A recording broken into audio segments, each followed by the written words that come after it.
আসসালামু আলাইকুম। Painless coding এর পক্ষ থেকে আপনাকে জানাই স্বাগতম। এইচটিএমএল সিরিজের আরো একটি নতুন ভিডিও নিয়ে আপনাদের সামনে হাজির হলাম। আজকে আমরা দেখব মেটা ট্যাগ। আমরা মেটা ট্যাগ কেন ইউজ করি, কোথায় ইউজ করি? আমরা মেটা ট্যাগ মূলত হেড ট্যাগের ভিতরে ইউজ করি। এটা ক্লোজিং ট্যাগ নেই, তার কারণে আমরা সেট ক্লোজিং দিয়ে দিই। মেটা ট্যাগ মূলত কি কাজে লাগে? ধরেন একটা ওয়েবসাইটে বিভিন্ন ইমোজি আছে, বিভিন্ন ল্যাঙ্গুয়েজ ইউজ করা যেতে পারে। সেক্ষেত্রে মেটা ট্যাগ হেল্প করে এবং এসইওর ক্ষেত্রে কাজ করে, সার্চ ইঞ্জিন যেটা, এবং পেজ রেসপন্সিভ করার ক্ষেত্রেও মেটা ট্যাগ হেল্প করে। মেটা ট্যাগের একটা অ্যাট্রিবিউট আছে, নাম হচ্ছে সার্চ। এটা যদি আপনি ইউজ করেন, আমি এখানে দিলাম UTF-8 ভ্যালু হিসেবে। এটা ইউজ করলে তাহলে ওই ওয়েবসাইটে যে কোনো ইমোজি এবং যে কোনো ল্যাঙ্গুয়েজ সাপোর্ট পায়। তাহলে মেটা ট্যাগ এটার জন্য হেল্প করে। মেটা ট্যাগ যেটার জন্য হেল্প করে সেটা হচ্ছে সার্চ ইঞ্জিন অপটিমাইজেশনের ক্ষেত্রেও হেল্প করে।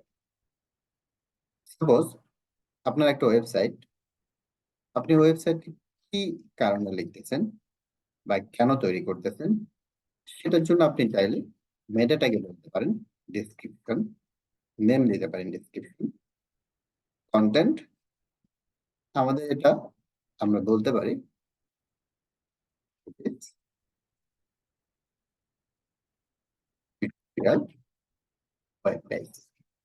আমরা ডেসক্রিপশন বলে দিতে পারি।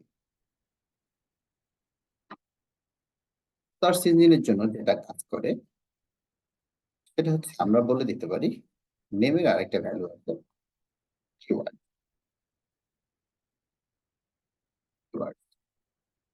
কি হিসেবে কাজ করে? ধরেন আপনি অনলাইনে কোনো একটা কিওয়ার্ড দিয়ে সার্চ করতেছেন, তাহলে সেই সার্চের ক্ষেত্রে আপনার ওয়েবসাইটটা আসবে। কেন আসবে? যদি আপনি মেটা ট্যাগের এখানে নেম ইউজ করেন, তখন সেক্ষেত্রে সার্চ ইঞ্জিনে এটা হেল্প করবে। তাহলে কন্টেন্ট হিসেবে আমি বললাম HTML কোর্স ফর বিগিনার।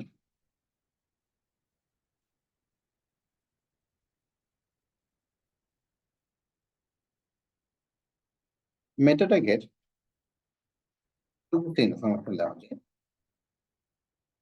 আমরা যদি বলি যে এই ওয়েবসাইটটার ওনার কে, তার মানে আমি এখানে নেম হিসেবে এখানে দিতে হবে অথর। ওনার কে, কন্টেন্ট আমি বলে দিতে পারি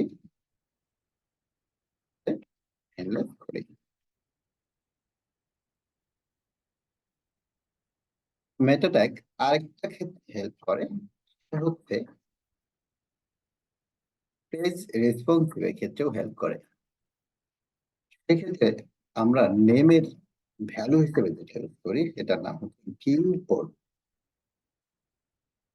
ভিউপোর্ট ইউজ করি। ভিউপোর্ট ইউজ করার ক্ষেত্রে আমরা কন্টেন্টের যে ভ্যালুটা ইউজ করি সেটা হচ্ছে আমরা কন্টেন্টে বলে দেই ওয়েট, মানে এই ওয়েবসাইটের ওয়েট কেমন হবে প্রতিটা ডিভাইসে ওয়েট।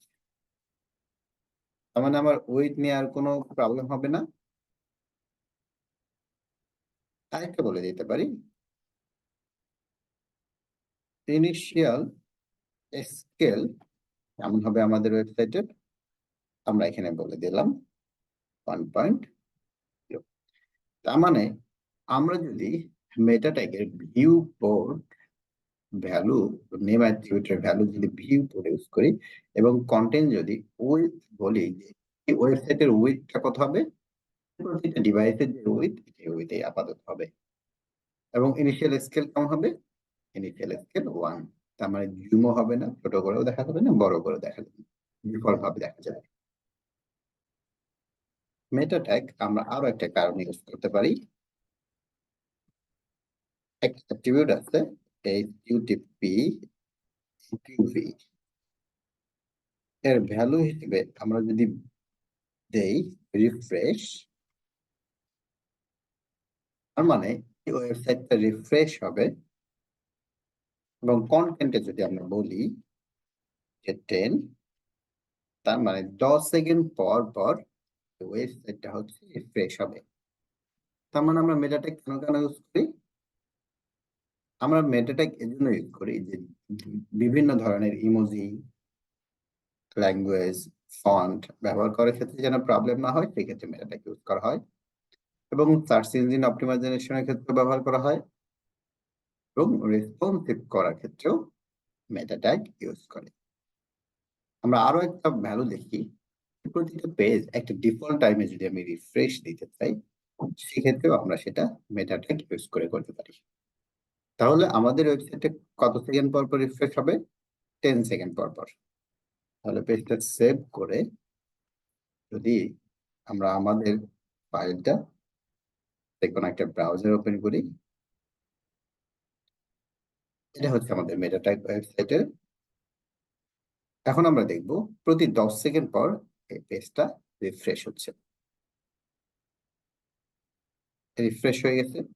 আমরা যদি উপরে টাইটেলে দেখি, টাইটেলে আমরা দেখব যে 10 সেকেন্ড পর পর এটা রিফ্রেশ হচ্ছে। আশা করি বুঝতে পারছেন আমরা কেন মেটা ট্যাগ ইউজ করি। সাবস্ক্রাইব করে আমাদের সাথেই থাকবেন। আসসালামু আলাইকুম।